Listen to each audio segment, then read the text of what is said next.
Alors que Jésus est descenda, il a eu beaucoup de compassion et s'est mis à enseigner beaucoup. Et alors, quand s'est avancé, il a dit, et ses disciples ont dit, il est trop tard. Alors, dit à ces gens de s'en aller à un village un peu plus proche et puis pour s'acheter quelque chose à manger. Et il répondait, non, donnez-leur à manger. Et en plus, après, ils ont dit, mais alors nous, on doit aller acheter 200 dinars de pain pour donner à manger. Jésus a dit, combien de pain avez-vous? Et une fois quand ils ont vu, ils ont dit, 5 pains et 2 poissons. Et il les envoya. Il a dit, allez vous asseoir sur l'herbe.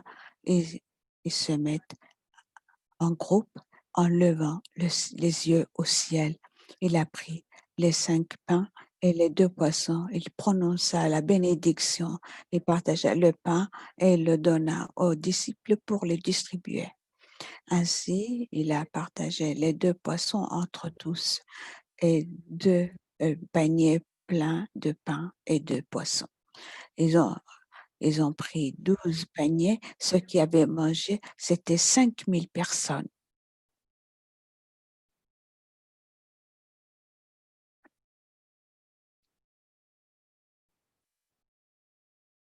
Alors, avant de commencer, je vais d'abord dire bonjour à toutes, à celles que je n'ai pas encore saluées, et de dire merci à Sœur Elvire et aux sœurs du Conseil pour cette invitation à partager avec vous la parole du Seigneur dans cette journée de conseil.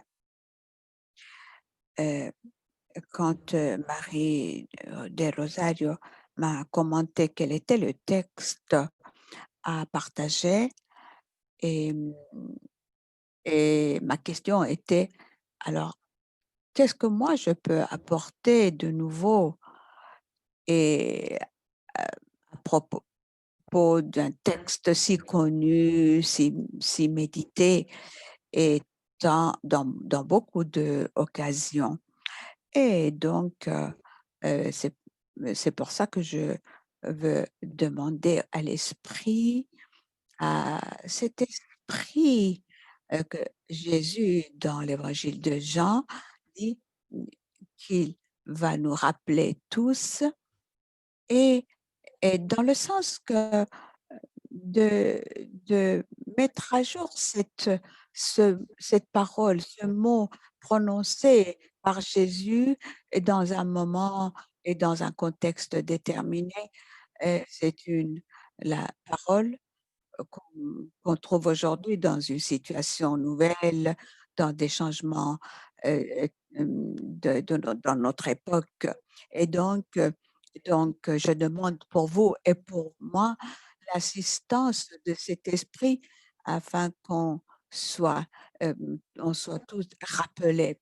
Alors, avant de commencer le texte avec Marc 6, 34-36, je voudrais euh, dire que la multiplication des pains, comme on l'appelle nous, se trouve euh, 6 fois dans les évangiles.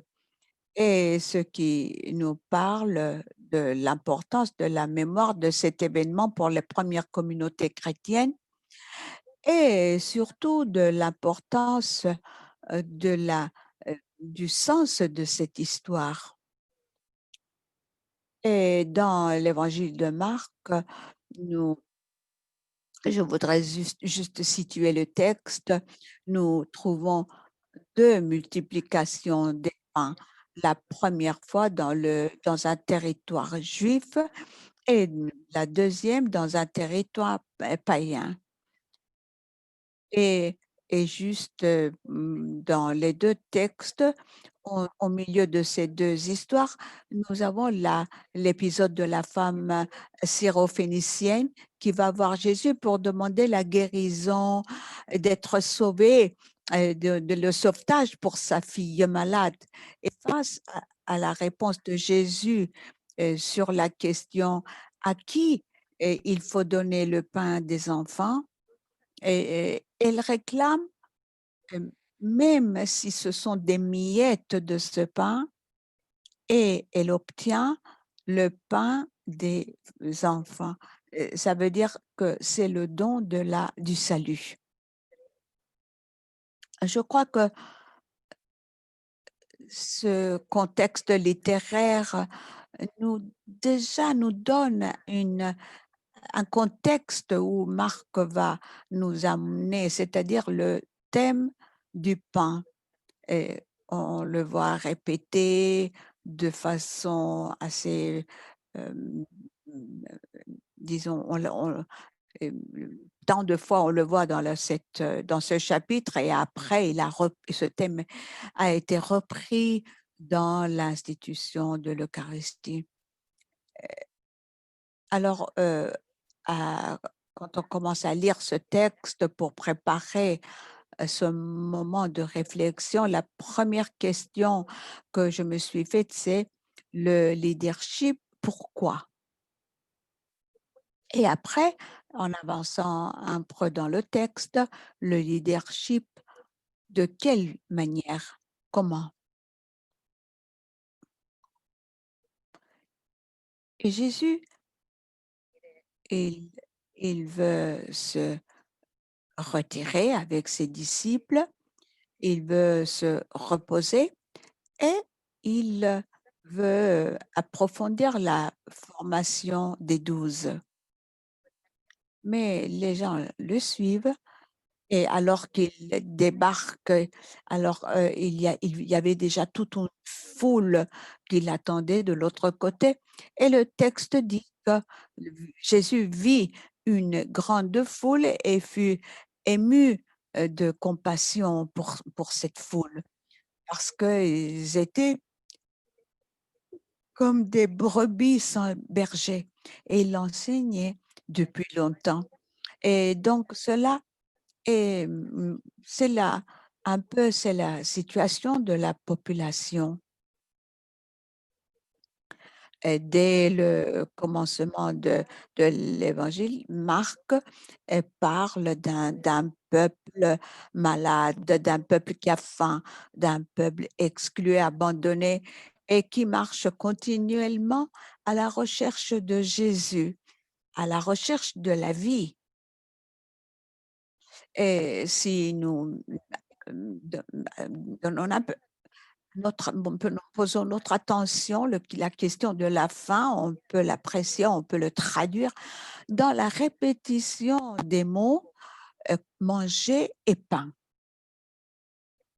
Et le verbe manger, on le voit 6 fois, et le mot pain 5 fois. Mais il y a aussi d'autres mots ou des verbes, des actions qui sont très significatives, comme donner, distribuer et livrer. Et, et ces détails nous amènent à percevoir ce contexte de la faim.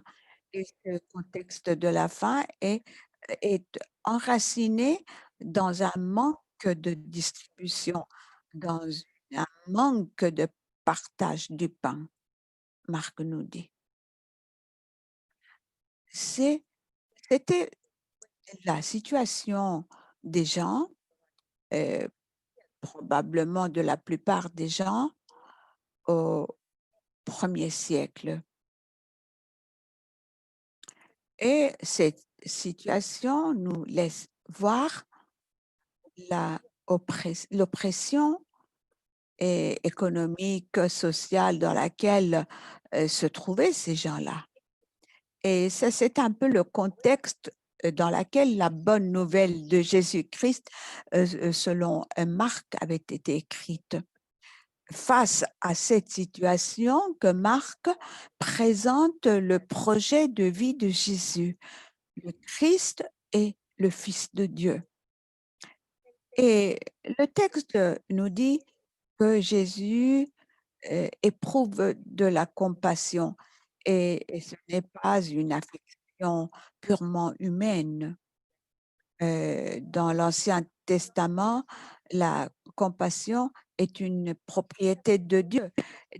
Cette attitude de Jésus, lui, il se, il se fait connaître cette inclination de Dieu envers les hommes et on le voit.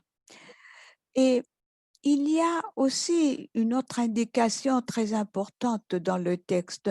Jésus a eu compassion de la foule dispersée et abandonnée comme des brebis sans berger.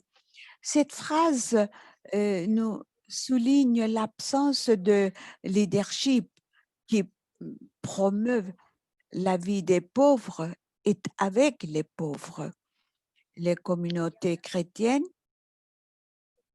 de ce temps de Marc sont invitées à se confronter à cette réalité. Si aussi dans nos communautés chrétiennes, faim et absence de leadership, et pas de n'importe quel leadership, mais de ce leadership qui promeut la vie des pauvres et avec eux. Le texte nous dit que Jésus commence à leur enseigner pendant longtemps. Alors, qu'est-ce qu'il enseignerait Jésus? Marc ne le dit pas. Et nous trouvons pas des discours comme chez Matthéus, mais sans doute le contenu de l'enseignement de Jésus, la parole, les mots qu'il dirige à ces multitudes expliquent ce qui va s'avérer. Ça va dans la même ligne de ce que Jésus va faire et de ce que les gens vont vivre. Le texte nous dit qu'il commence à faire et les disciples se rendent compte que, et se rendent compte que le peuple a faim. Et c'est eux qui rappellent à Jésus, et ainsi comme s'ils pensaient comment Jésus ne se rend pas compte et continue à, à former, à parler et, et devant une situation pareille. Et les disciples, ils ont des propositions pour résoudre ce moment difficile. Alors, la première que nous avons, c'est le texte est très clair. Ils disent, alors, renvoyez-les et, et que chacun euh, cherche quelque chose à manger et que chacun euh, aille voir ce qu'il peut faire. Et ça, c'est une proposition de celui qui considère que la faim du frère est un problème individuel et pas collectif. Et pour cela, il pense que la solution de la faim est individuelle. Et avec les mots d'aujourd'hui, on pourrait dire que c'est une vision individualiste de la réalité et la proposition de l'individualisme. Mais Jésus refuse d'accepter cette proposition. Il dit, il répond, donnez-leur quelque chose à manger, comme dire, abandonnez pas ces gens, prenez les choses en main. Et, et bien sûr, les disciples, ils, ils ont peur et ils répondent, ils ont dit, est-ce que nous allons acheter 200 dinars de pain? Cela signifiait un salaire de 200 jours. Mais c'est l'autre alternative que les disciples imaginent. acheter et faire donner. On dirait aujourd'hui la proposition de l'assistentialisme aujourd'hui. Le problème est résolu ici et maintenant. Et ensuite qu'ils le règlent eux-mêmes. Combien de fois nous avons entendu, nous avons vu que devant des situations comme celle-là, et nous avons résolu de cette façon et on s'est débarrassé de ce problème, mais notre conscience donc c'était tranquille parce qu'on a finalement fait quelque chose. Alors on n'a pas dit on est resté les mains vides, mais Jésus avait rejeté cette proposition et ici on peut demander alors quelles sont les propositions des disciples, qui on a pensé et agi de cette façon? Ce sont Est-ce que ce sont les solutions, les réponses de nos communautés, de notre Église face à la faim?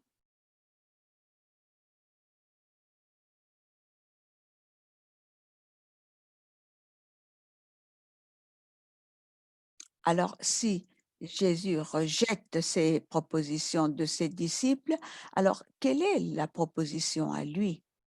Alors, il faut tenir compte que le récit continue à nous donner des indices pour comprendre, pour approfondir dans la personne de Jésus, dans son style, dans son projet, et non seulement dans la résolution d'un moment ou d'une situation.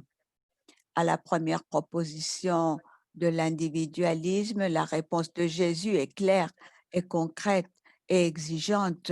Donnez-leur à manger. La faim du peuple n'est pas seulement le problème du peuple, mais aussi le vôtre. La faim de ton frère et de ta sœur est aussi ton problème. Le disciple doit assumer sa responsabilité et participer à la construction des solutions. Mais la deuxième proposition des disciples n'allait pas dans ce sens, c'est-à-dire essayer de résoudre la situation.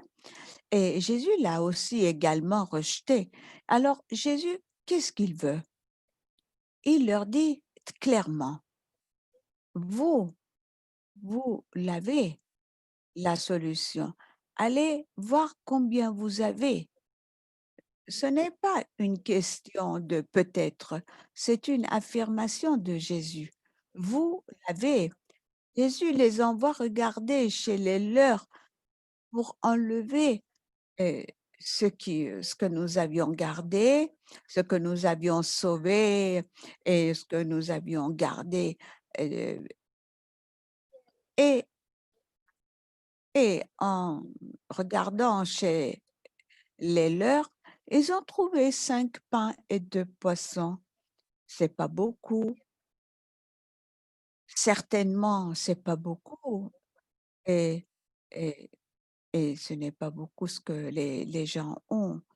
Mais si nous restons à regarder les détails, nous voyons que Marc 10 dit 5 fois 2, pardon, 5 pains plus 2, 5 plus 2, ça veut dire 7.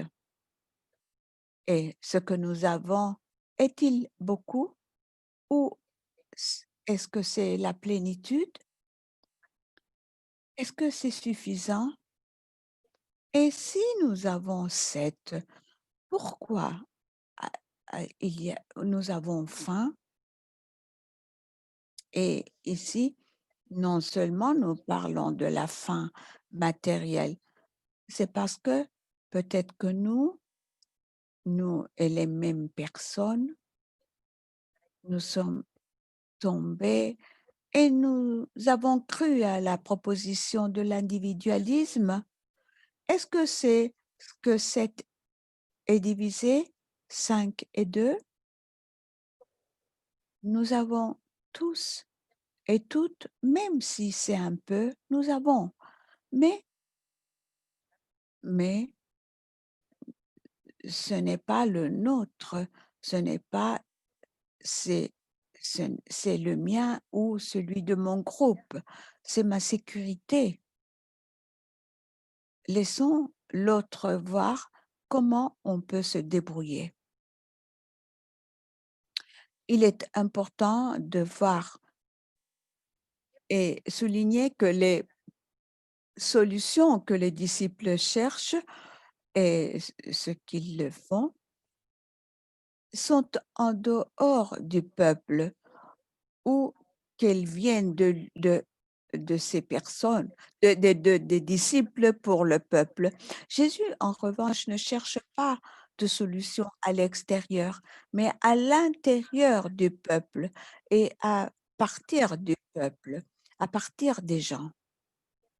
Et donc, le texte nous dit dans le verset 39, nous dit qu'il ordonne de faire à organiser le peuple en groupe et il commande de les faire s'asseoir dans des groupes de 100 et 50 et, et il y a dans cette commande déjà, il y a l'idée du peuple de Dieu et ça évoque aussi l'organisation d'Israël pendant les années du désert considéré comme un ordre idéal pour le peuple de Dieu. Et dans cette demande, dans cette pétition de Jésus, une reconnaissance de leur condition de peuple de Dieu et il veut qu'ils retrouvent eux aussi la conscience de ce qu'ils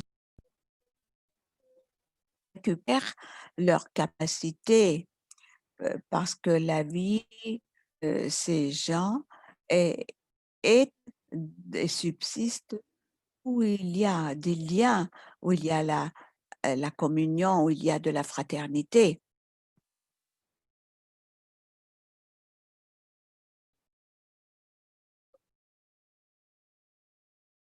Il y a encore un détail. Le texte du verset 19 nous dit qu'ils étaient assis et il y avait de l'herbe verte, deux allusions de fond. Un, c'était qu'ils étaient proches à Pâques et l'autre, c'est cette et cela est vu comme un accomplissement, comme quelque chose de pascal. Et puis l'autre, comme il a le fond, ce, ces banquets messianiques annoncés par les prophètes, et on peut dire que ce repas ensemble, conjointe, est déjà un signe de royaume de Dieu. Et il faut aussi marquer, comme Marc décrit, le geste de Jésus, ces gestes de Jésus. Jésus prend les 5 pains et les 2 poissons. Il leva les yeux vers le ciel, il bénit les pains et les rompit. Jésus est aussi celui qui casse les pains, mais il les donne aux disciples pour qu'ils les distribuent. Et dans ces gestes de Jésus, il y a, il y a une description du rôle de Jésus en tant que père de famille et, comme en suivant les usages rituels d'un repas de communion juif dans lequel le père de famille rompt le pain après la bénédiction et, et le distribue. Il y a une différence et La différence, c'est ce que les disciples, ils le distribuent le pain et les poissons et le poisson. Marc insiste, quand on relit le texte, on peut voir les versets 38, 39, 41, 43, où on apprécie cette insistance sur que les disciples collaborent avec Jésus. Il leur donne une formation en action. Ce que Jésus fait, ils devraient le faire aussi. Eux aussi doivent le faire comme collaborateurs, comme disciples de Jésus. Et on peut aussi noter, même si on ne le fait pas toujours ou on n'est pas habitué à écouter, même pas dans les prêches, le miracle n'est pas dans les mains de Jésus, mais dans les mains des disciples et dans les mains du peuple. Jésus a l'initiative, mais il ne prend pas un rôle de premier plan. Il remet la réalisation de de ces fêtes, de cette euh, distribution euh, au- dans les mains des 12. Jésus donne l'ordre et leur donne aussi la capacité de le faire.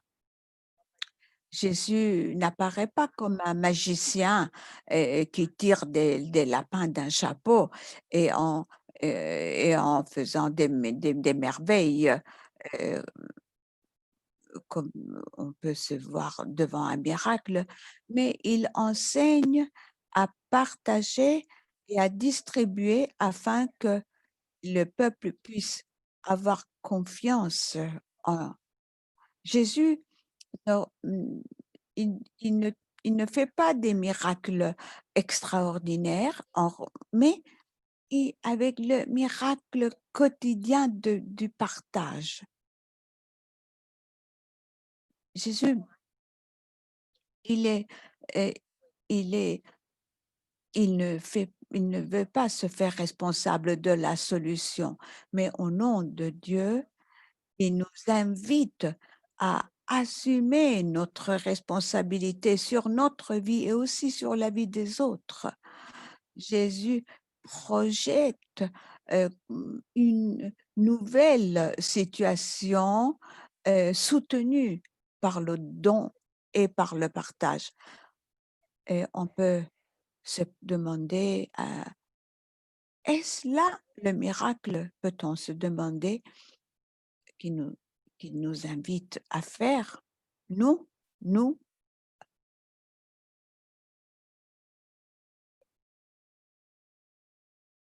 et dans ce récit, nous rencontrons aussi d'autres données importantes. Une, une autre proposition, et c'est-à-dire que encore une proposition déconcertante et exigeante, même si on connaît par cœur.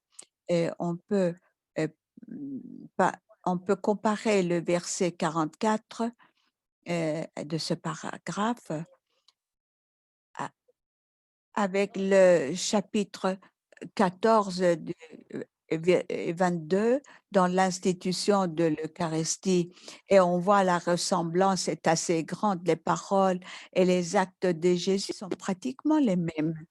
Le souper pascal de Jésus avec les disciples reprend et rejoint la scène de la multiplication des pains provoquée par le partage, hein. Et cette relation est intentionnelle dans l'histoire. Le geste et les paroles de Jésus manifestent un sens profond de toute la vie de Jésus et toute sa vie et toute sa proposition. Il a vécu et il est mort comme un don gratuit, comme un don de lui-même aux autres, en s'opposant à une société dans laquelle les pauvres sont exclus du banquet de la vie. Et c'est pour ça que Marc nous dit, par ce récit, que la célébration eucharistique ou le la scène de l'invitation est l'engagement à faire la même chose, à partager le pain avec les pauvres et vivre pour les autres. Ça, c'est l'engagement à organiser les gens, à travailler à la construction d'une nouvelle société où la distribution du pain, c'est pour que tous puissent avoir du pain et que personne ait faim. C'est communion avec Jésus, avec sa personne, avec son projet et donc une véritable communion avec les autres et notamment avec les plus pauvres dans cette construction d'un projet de vie. Les premiers chrétiens qui ont écrit cet évangile euh, ont vu dans le signe du pain euh, fait par Jésus, dans cette multiplication de pain, euh,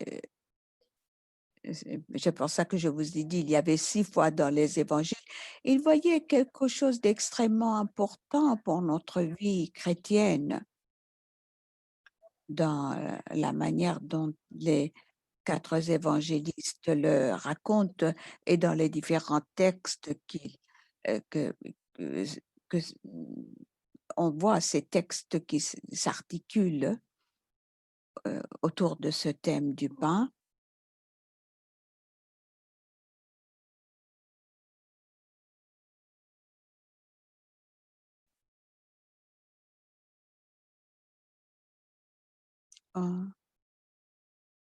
On n'entend plus rien. Que l'importance euh, que pour les premières communautés chrétiennes, pour ceux qui ont écrit l'Évangile, ils ont ce signe de le pain comme quelque chose de fondamental pour pouvoir comprendre le pain, Jésus, son message, c'est-à-dire croire et le suivre. Et aussi, euh, on peut voir la difficulté que la communauté a eue et qui a la communauté chrétienne a pour comprendre et, euh,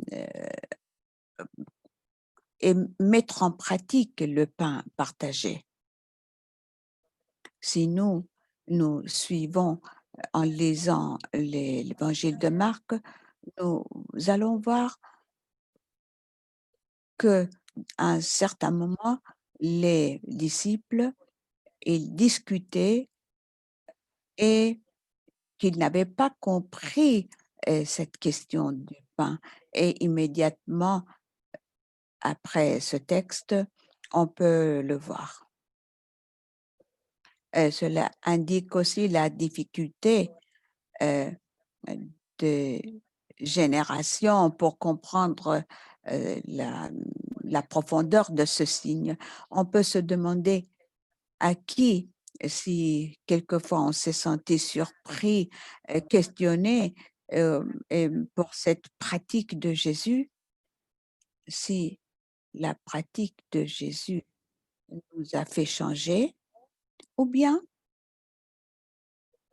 si nous avons l'avons changé pour que ça rentre dans nos pratiques, pour dans nos sécurités.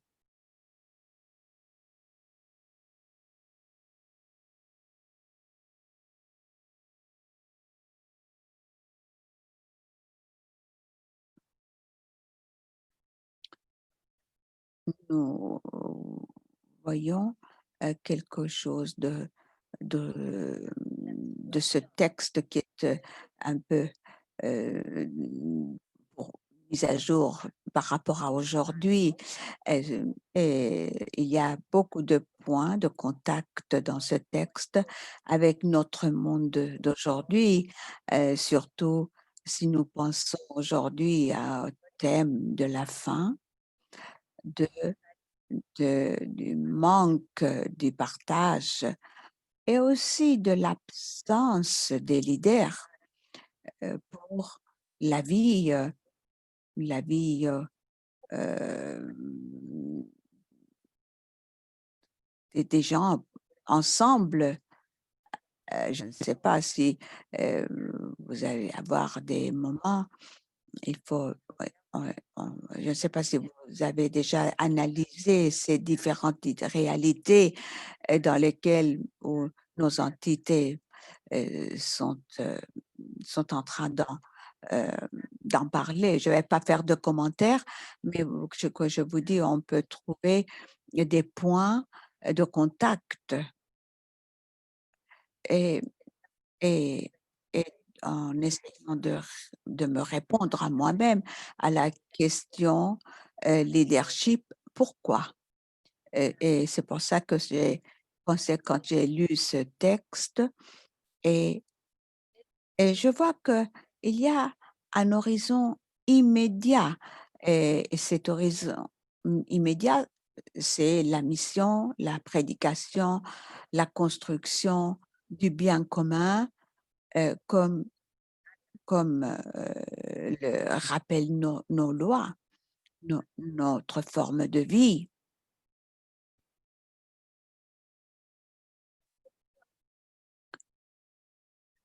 Euh, pour ce qui est du leadership, on a aussi dans nos constitutions, le, on voit l'autorité et le pouvoir de faire grandir la vie.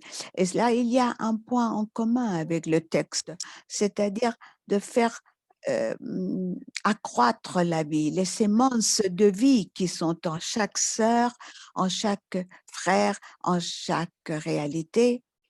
Et Marc souligne, la vie de la vie des gens et avec les gens.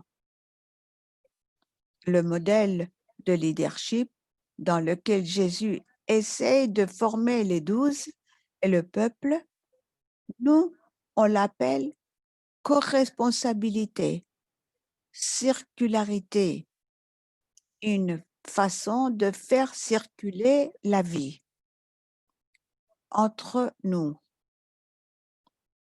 entre nous et les gens.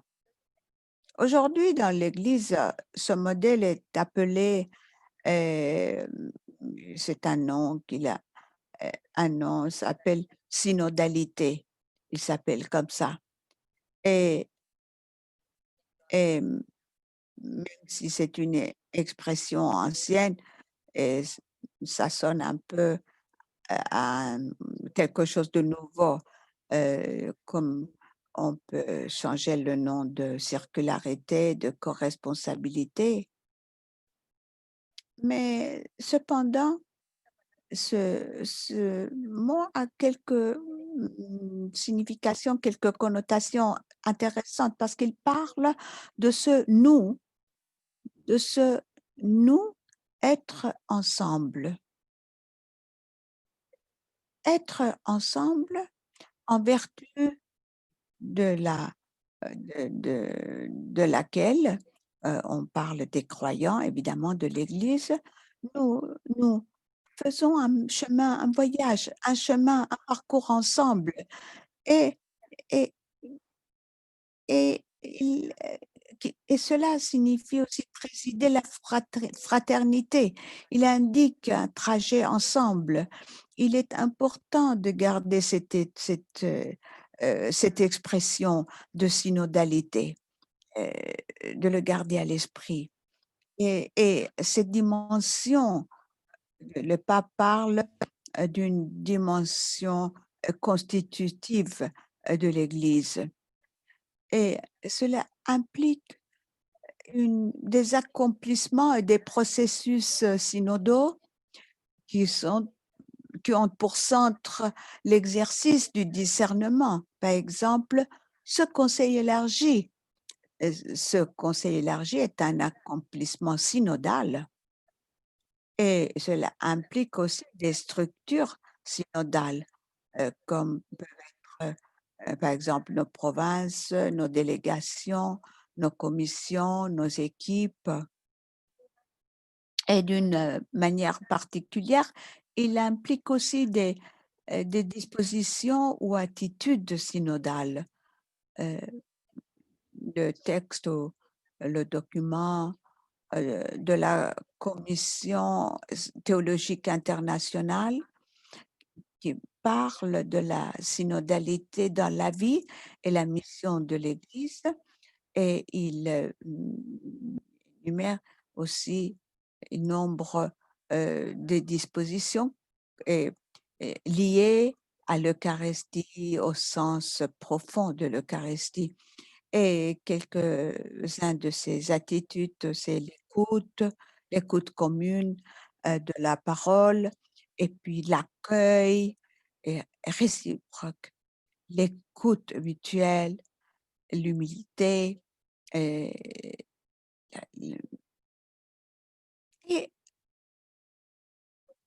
et nous pourrions aussi ajouter à ces dispositions, à ces attitudes synodales, aussi aussi les plusieurs autres que frère Timothy a mentionné dans son rapport. Cette vie synodale de l'Église, nous dit le texte, il dit, est une diaconie dans la promotion de la vie sociale, économique, politique des peuples euh, sous le signe de la justice, de la solidarité et de la paix.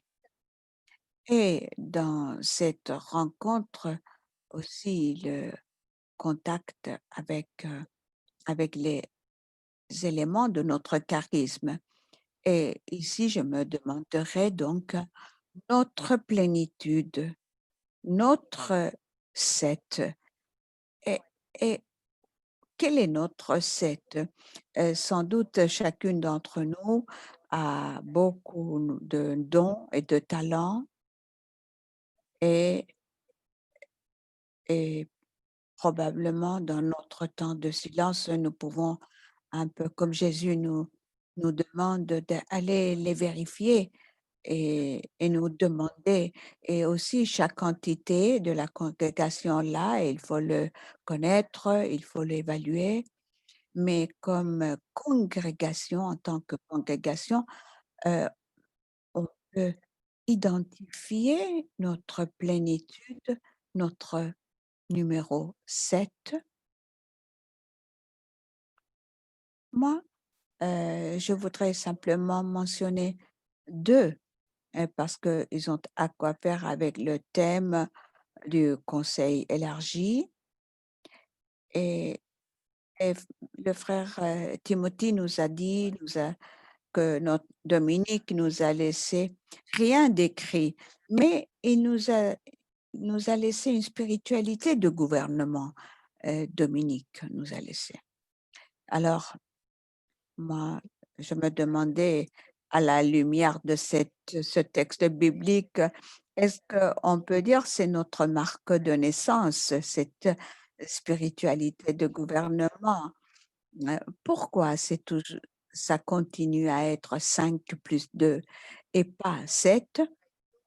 Aussi, frère Bruno, dans une lettre sur le gouvernement, nous disait que ça c'est ce que nous avons à offrir à l'Église et à la société. Ce style, cette spiritualité de gouvernement dans un monde comme le nôtre, sans leadership, et qu'il marche avec le peuple, c'est une plénitude de, qu'on ne peut pas se priver de cette plénitude.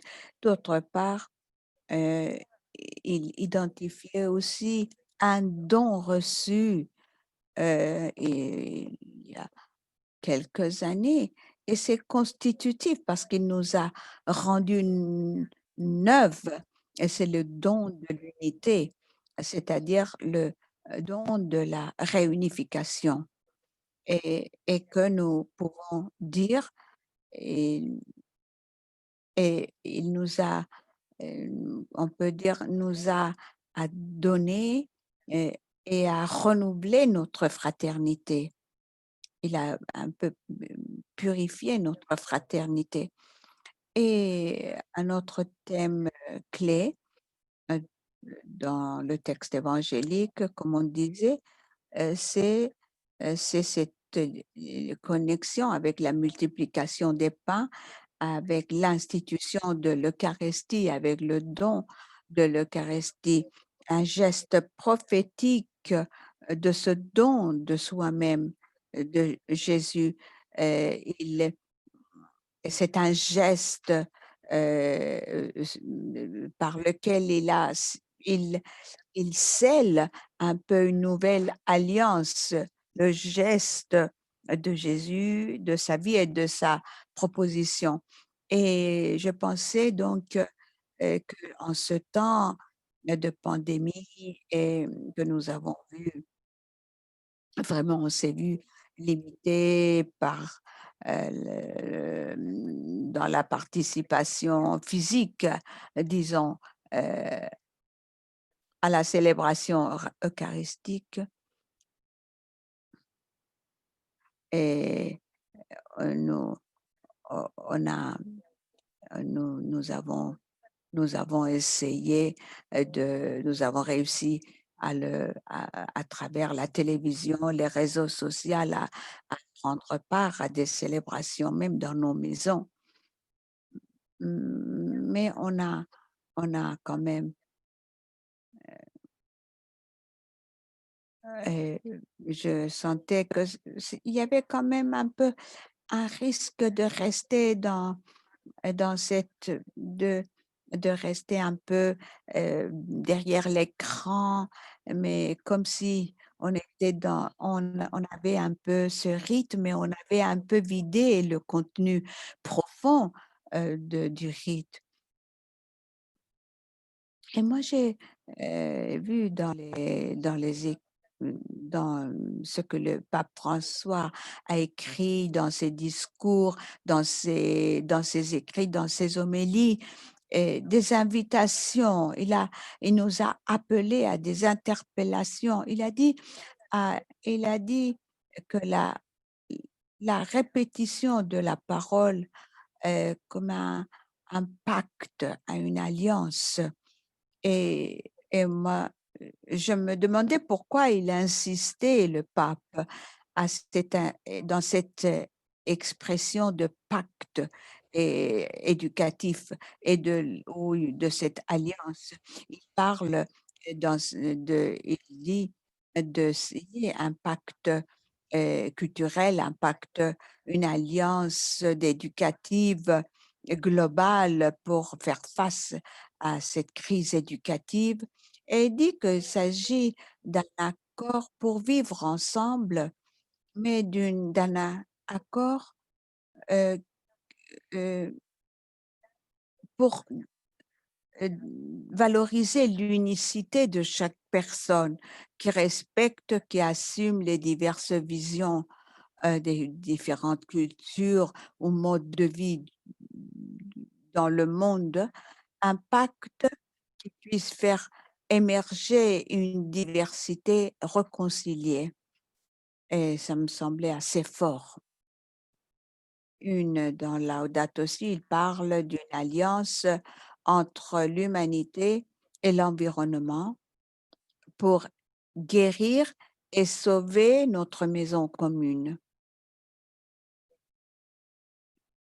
Et dans son dernier document, il parle de ce rêve de faire renaître le désir mondial de la volonté mondiale de fraternité. Et et penser que c'est un peu l'horizon de l'utopie, l'horizon de l'utopie, mais l'utop un horizon qui se, heu bâtit ici, dans notre ici et dans notre maintenant. Et je voudrais vous, laisser maintenant cette réflexion, et je sais que vous avez un temps de silence, et pour, laisser que l'esprit continue à vous parler, et après, dans ce moment de silence, je vous propose que pour, quand on revient, chacune puisse, apporter, une ou donner une petite contribution, une petite phrase, qui peut être prise aussi du texte, peut être aussi prise, de la réflexion, elle peut être prise aussi de ce que l'esprit a suscité en chacune d'entre vous, à partir de cette lection, de cette lecture de la parole, et une juste une petite phrase, pour, quand on va faire la prière finale, ça va nous servir cette petite phrase.